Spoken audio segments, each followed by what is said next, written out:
Today was class number 13, the armbar from guard and a clinch against an aggressive opponent.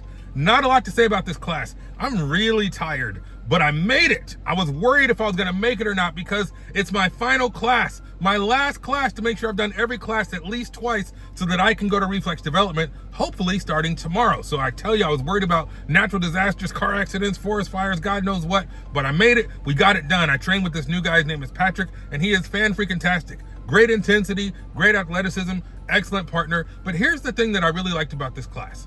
Alex was our instructor, Alex and Guido, and Alex was showing us the high variation first. I thought he would show the low variation first because you know I watched the videos. David, I'm looking at you. I watched the videos before I came to class and I was expecting that we would work on the low variation first, but Alex started us with the high variation, and you know what? I think that was super smart. I think that is the way to do it because it's technically, at least I think, the more difficult, the harder of the two. And so doing that one first and working on getting our hips in place and getting our legs in place and all that good stuff with the high variation made the low variation seem like freaking child's play. So that was fan-freaking-tastic.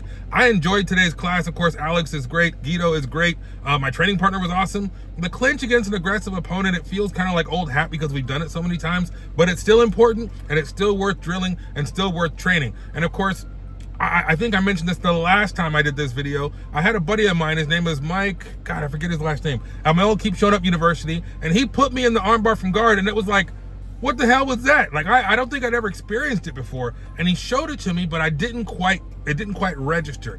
And I think I took this class, I know I took it at least once before, but I might have taken it at my old CTC. Wherever I took it, it didn't click like it clicked today. And maybe it's because I watched the videos first, but it clicked today and the moves worked. Of course, I'm getting my hips in, and the feel of it was important. But of course, once you got the feel and I had the knowledge, it all came together for success.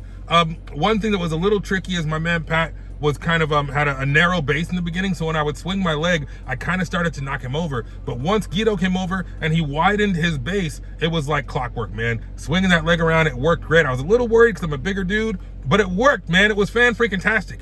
And after my boy Mike hit me with this in rolling a couple years ago, I was like, son of a biscuit, I gotta learn this move. And I remember watching YouTube and watching a couple of videos, and I remember asking my guy Greg in a private lesson, but again, it wasn't broken down step by step. It wasn't broken down by the numbers. And that's what Gracie University is freaking fantastic at, is breaking things down by the numbers. And if you don't learn it by the numbers in the school, in the dojo, in the academy, you can learn it by the numbers on the freaking video. So I'm a little high on the video right now because I've been watching a lot of them lately, and I think it's valuable. But one thing we did not do, we did not spend a lot of time on, we kind of ran out of time, was the triangle variation. So if someone pulls their arm out, of course, you can go to the triangle, and we didn't really get a chance to drill that, but I'm hoping to drill that next time, or that might be something I can ask about when I take a private lesson.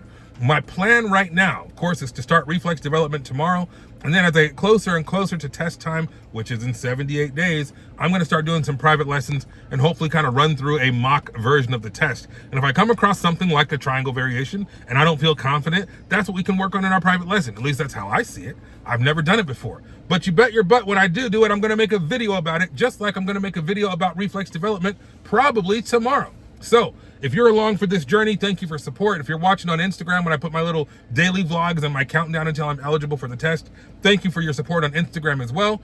But that's pretty much all I have to say right now. I'm gonna get something to eat because I'm freaking hungry. So until next time, until Reflex Development, I want you to stay focused, stay positive, and always stay vigilant. See you next time.